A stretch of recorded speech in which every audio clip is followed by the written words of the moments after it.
Hi. Welcome to our next episode of Road to CTA, this time already episode 22. B2B Commerce Lightning Experience. This is a whole product. This is a whole product suite. And still which is not part of core Salesforce. And I think it's not required to know every single detail for becoming a CTA, but I think as a good Salesforce architect, we should know about it. We should know about the features and the functionality. And even if you don't suggest the product itself, I think it brings along a lot of great ideas, great features, great data models. So this I want to cover it today in this week's episode of Road to CTA. Let me get right into it. As always, this is my personal opinion. I'm not a super experienced B2B commerce lightning experience expert, because nobody can be. It's only a year old. It's a complex, rapidly changing product. So please make sure you get the latest official release information from Salesforce. This does not replace official documentation. This is my personal notes. As always, do your own research, but I hope it can be of some help for you. It was a lot of fun for me to create. Took quite some time, but nevertheless, great product, great concept. What is B2B Commerce Lightning Experience?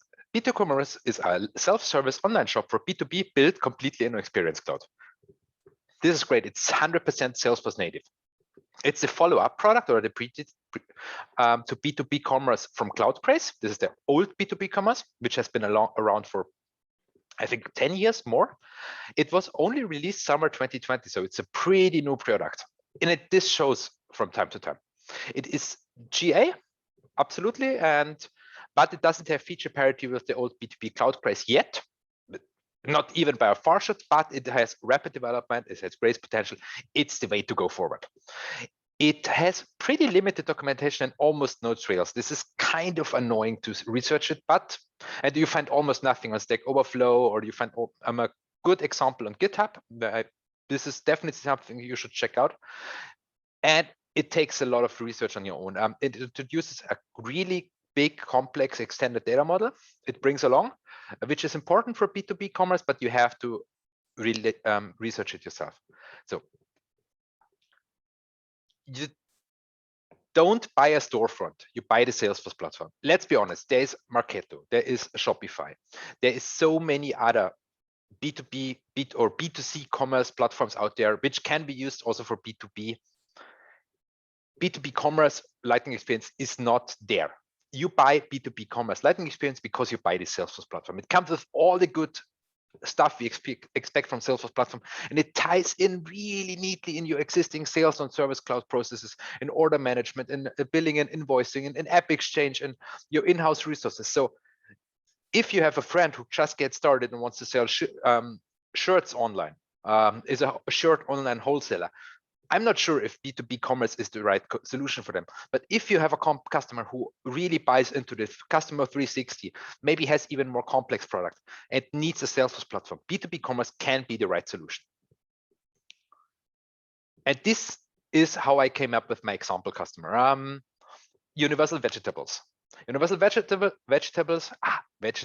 is a German cucumber wholesaler selling special spicy cucumbers to restaurants and supermarkets locally. About 100 million turnover revenue.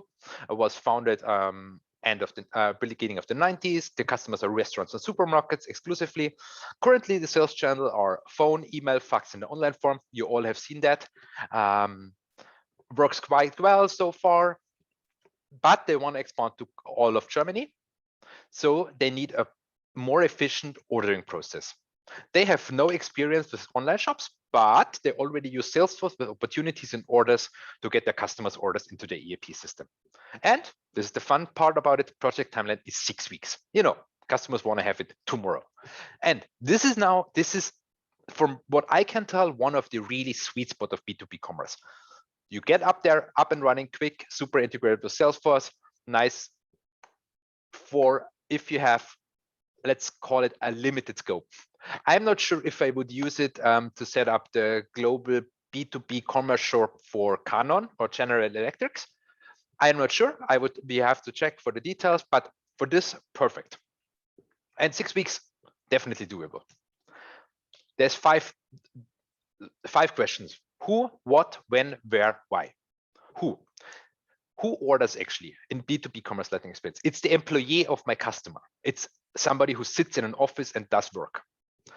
They order products from me. When?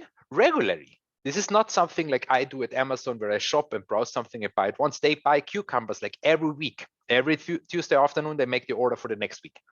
Where?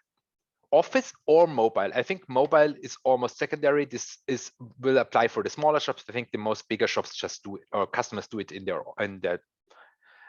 office. And why? Why should they order online? Because they can pick up the phone. They want to have transparency, they want to have speed, and they want to have comfort. This is what is important for them. They are different. They don't browse. They know what they need. They know what they want to order. They do most of the times reorders. So transparency, speed, and comfort. That's, I think, the main selling goals as far as I can see it from something like B2B commerce lightning experience over. And let's see, our competitor here is the phone and the fax. I mean, I've been doing that as an intern for a long time ago. I was taking these phone calls of supermarkets ordering drinks. I was working in a brewery as an intern. It's really convenient to order via the phone. You just pick up the phone and you tell your list and the other person just types it in. From a customer point of view, phone is great. So we have to compete with the phone. Transparency, speed, and comfort. How do we achieve that? It's a self-service online shop. This is what it does, self-service. You can do a little bit of product discovery, you can extend that, but this is not the main goal, I think. You have price books, entitlements, and pricing tiers. And in the B2B world, this is everything. It's not fully fledged CPQ, super complex pricing engine, but you can show some, buyer or account-based prices. You can have some pricing tiers, some discount calculation on the top. We have the whole Salesforce platform, so you can kind of build everything you want. But again, it's not a CPQ. It doesn't replace this. If you have complex product bundles and kits and pricing rules, make sure that B2B commerce fits your needs. So buyer group based pricing. You have cart and checkout functionality, including pre-built connectors. So this is what the online shop part is. The connectors are for taxes, shipping, payment. You have a basic order management system, but this is the good news. You have extensions available like order management, billing, and invoicing. So the order management itself is not too complex. Definitely no replacement for a proper ERP system. But you have extensions from Salesforce. We all know Salesforce goes more and more into the whole end-to-end solution, and you have the full Salesforce integration. You have the sales and service cloud, and this really makes it magic. And I will show later how this all works. So how does this tie in for us as architects?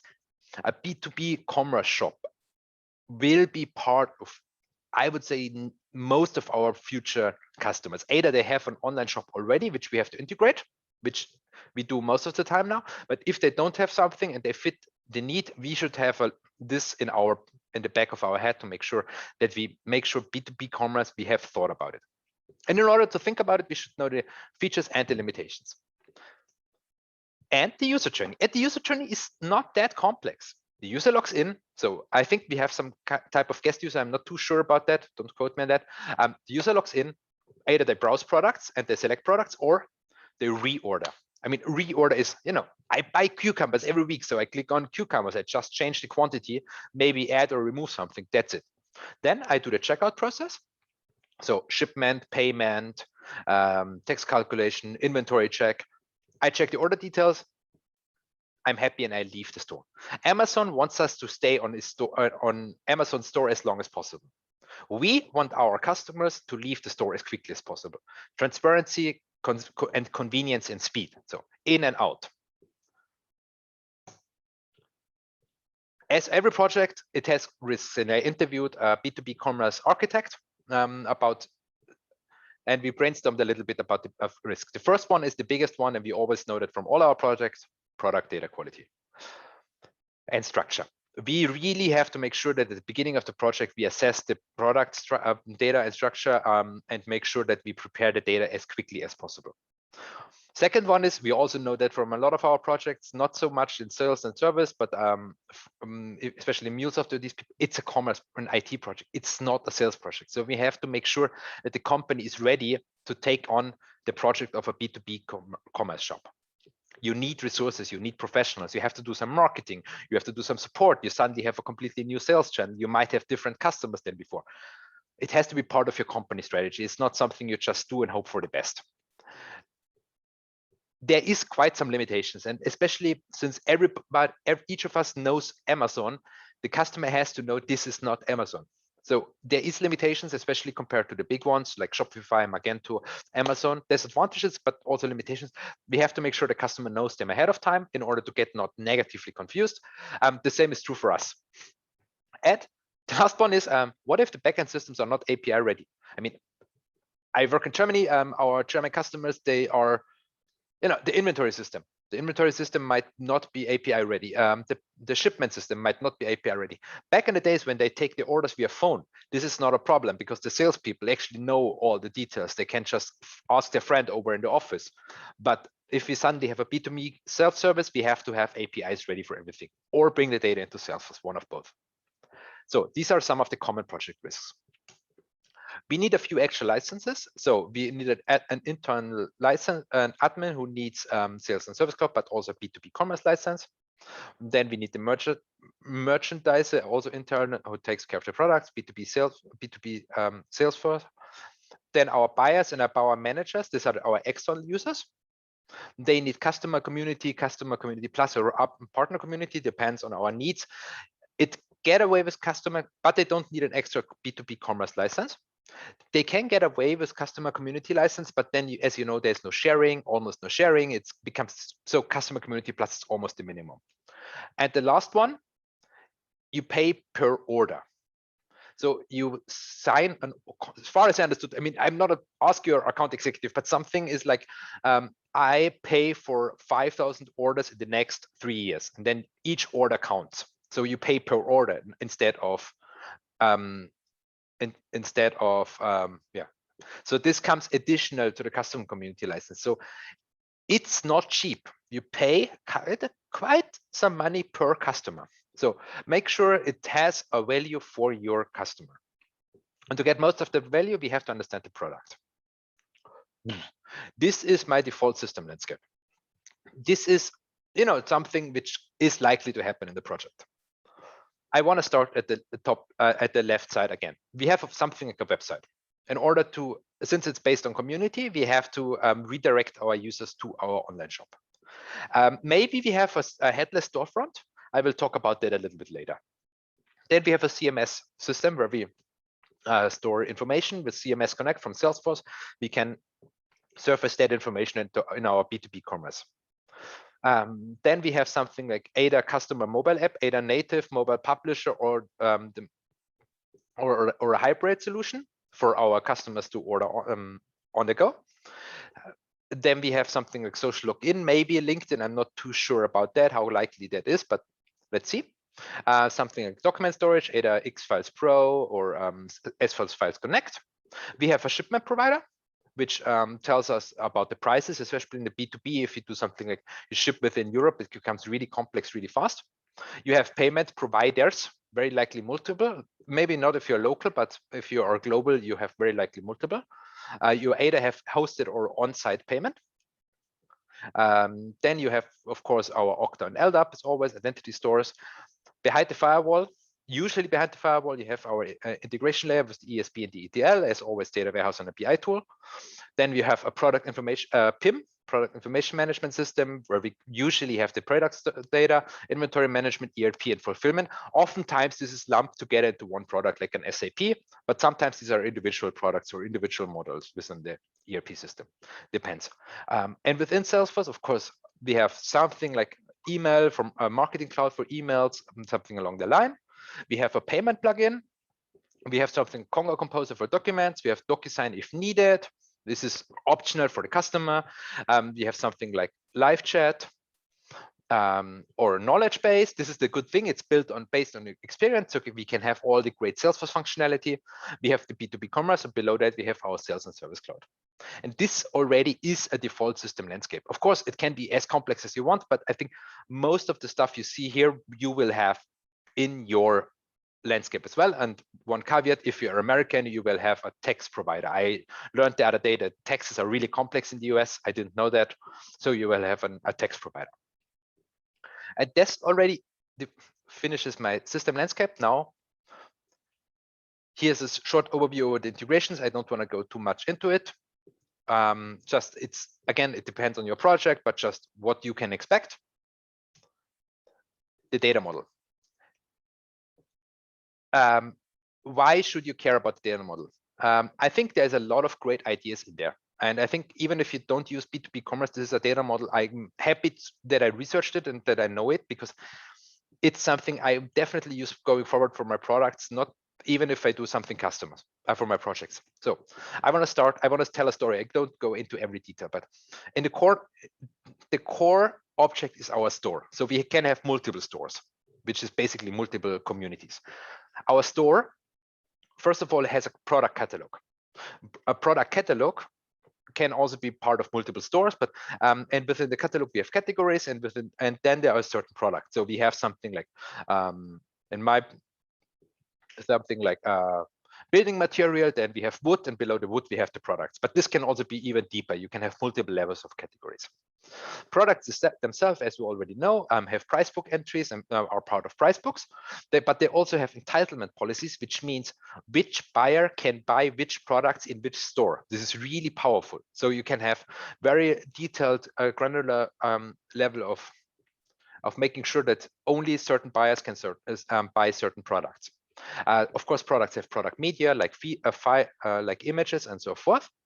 And a price book is part of, as one store can have multiple price books. And one buyer, when I say buyer, I actually mean account. They don't use the account object for that. A buyer, they have an object in between the account, and a buyer can also have multiple price books, which gets really interesting if you have about the pricing. So a buyer is, we have buyer groups actually. So multiple buyers are bundled into buyer group. Let's say our A-list customers Germany, they have certain price books, and they're part of a certain store. So you can easily add and remove these people from the store. It's not only done via the community membership, it's done via the store itself. Then we have, as I said, the buyer account is part of one or multiple buyer groups. Here I have a funny asterisk, because this relationship here doesn't show up in the schema builder. It's there. I know there's a lookup even, but it doesn't show up in the schema builder. I don't know why. Then we have an account, which also has users and contacts. These are the buyers, the people. And then we have a cart. The cart is, the checkout cart, where you say what products you want to buy. And this is already the main data model, but this is not all. This is not complete. I just took out the most important parts. We have the order data model. It's they introduced their own order object instead of using the standard order objects. And I was never the biggest fan of this. It's the sales order object. It's okayish, but I understand why they introduced their own. So it's called order summary, which has payments. It has order product summaries, which are basically the order products. It has taxes, and it has deliveries. But in parallel, they also have an order object itself. And I think the order object itself, this is the junction between our B2B commerce and our sales or service cloud implementation. Because the sales and service cloud implementation does not have access to the order summary object by itself, as far as understood. You need, but talk to your account executive again about that, about the licensing details. But this is basically, this is the handover. So you have the order summary, order delivery group summary. And you have the cart object. It's kind of a simple object. You have an account, but it's technically it's way more complex. I took it out, just the most important part. So you have an account and a store has a cart, and then they have cart items, which are again our products, and we have the cart delivery group and cart delivery group method. So how do we actually ship that cart? Oh, the TBD needs to be removed here. I'm sorry. Both are not TBT anymore. They're finished. Let me get back at this is why it's not a marketing video. The last one is the interesting one. This is the payment objects. I don't want to go into too much detail. here, it's really interesting. Make sure you check out the payment object yourself. Payment will be part of almost each of your architect program. Make sure you check it out. It's a great data model. There is a couple of limits which apply. There's a recommendation, at least I got, is something like don't have more than 1,000 concurrent visitors at the same time. This doesn't mean like 1,000 customers, 1,000 concurrent visitors at the same time in your shop. And the usual community user license apply, like, you know, the 10 million, 2 million, 500,000 limits. That's already it. There is the excuse, the headless e-commerce. This is the hottest, newest shit on the block. Actually, not that new, but hottest shit. So, which means you use the Salesforce B2B Commerce as a backend, but you build your own front end on front of that and just interact with APIs with the backend. This has the advantage that you have full flexibility on the front end, can do whatever you want, but you have this well-proven, well-integrated, well-done backend using Salesforce. If you go into the Salesforce documentation, who should actually use that? You should be very professional. You should know what you're doing if you use that, because you have to build the storefront, you have to do all the APIs. It's a complex IT project. So yes, the advantages are amazing and it sounds really interesting at the beginning. But is this something, do you really need the full flexibility in the UI? While we can build a lot of stuff on Lightning Experience with the Experience Cloud. It's also quite flexible. We can do a lot of magic there. And do our B2B customers actually care? Because coming back, none of them, they want to have transparency, speed, flexibility about the ordering process. Does your own front end bring that? Does it help? So this is something I would be personally very careful to actually recommend. It makes a lot of risk and a lot of dependency risk in a project, maybe in a later stage. And with that, I want to conclude today's presentation about Road to CTA episode 22, this time B2B Commerce Lightning Experience. I hope you had fun. I had a lot of fun preparing this presentation, and see you next week. Bye.